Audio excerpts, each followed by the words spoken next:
Boleh keluar jin? Ha? Aku tahu kamu suka dan sayang dekat dia, tapi dia milik mak bapak dia dan dia milik Allah. Dia nak belajar dan kamu tak layak untuk ganggu manusia.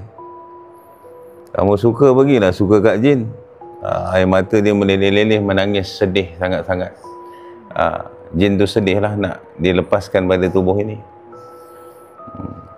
Jin ni kalau dia dah asyik, dah jatuh cinta dengan kita, memang dia sanggup mati daripada dia lepaskan diri kita. Kalau belum kahwin nanti susah jodoh, kalau dah kahwin nanti cerai berai. Banyak kes orang bercerai kerana jin asyik tapi dia tak tahu dan dia tak ambil tahu. Boleh? Boleh tak keluar cara baik? Boleh?